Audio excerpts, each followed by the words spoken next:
Fala galera, tudo bem com vocês? Agora vamos revisar a parte de diagrama de fases, beleza? Então aqui no nosso diagrama, que vai ser uma relação entre pressão e temperatura, tudo bem?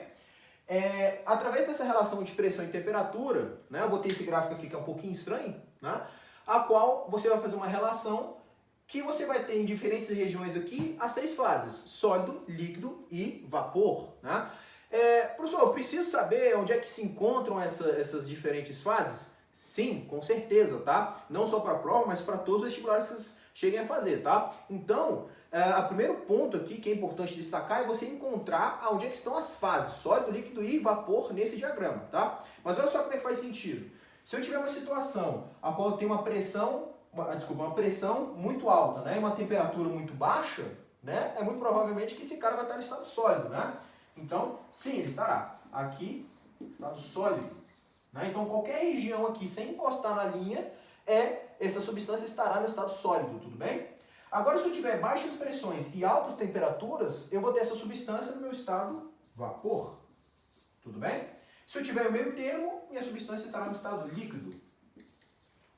Tudo bem, galera? Isso em qualquer ponto sem encostar na linha.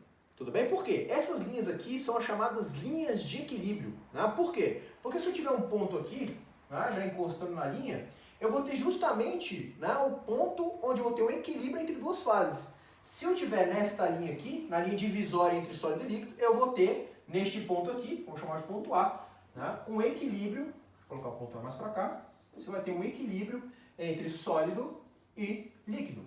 É justamente a nossa temperatura de fusão. Lembra que a temperatura de fusão, o cara passa do sólido para o líquido. Tudo bem? Então, beleza.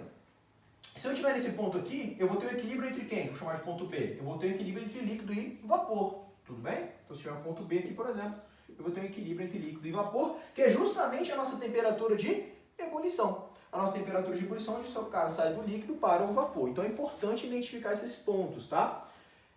Então vamos lá, outros pontos importantes. Esse ponto aqui é o chamado ponto triplo, né? É justamente o ponto onde você tem sólido em equilíbrio com líquido e em equilíbrio com o estado vapor. Você tem as três fases coexistindo. Olha só que interessante. Então esse aqui é o nosso ponto triplo, é o ponto onde as três curvas se encontram, beleza?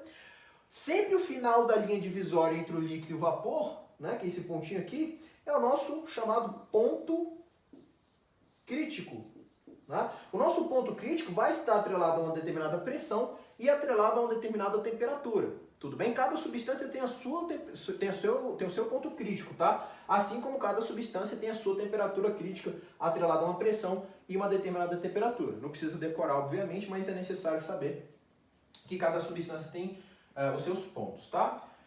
E aqui, quando eu pego aqui o final da linha divisória e traço uma reta até encostar aqui no meu eixo da temperatura, eu vou ter a chamada temperatura crítica. Né? Uma substância que está abaixo da temperatura crítica, ela está no estado vapor. Né? Aquela que se liquefaz com o aumento da temperatura, com o aumento da pressão. Tudo bem? Agora, se eu tiver essa substância a uma temperatura superior à temperatura crítica, ela vai estar no estado gasoso. Né? Onde ela não se liquefaz com o aumento da pressão. Né? Ela vira o chamado fluido supercrítico.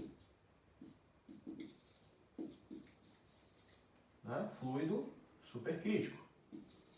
Tudo bem? Então, para você liquefazer um gás, é necessário diminuir a temperatura e aumentar a pressão. Tem que fazer os dois. Beleza?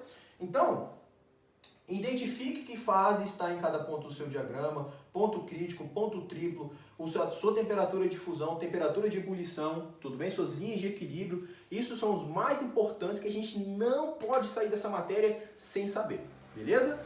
Galera, muito obrigado. Essa é a nossa revisão de propriedades coligativas e até a próxima aula.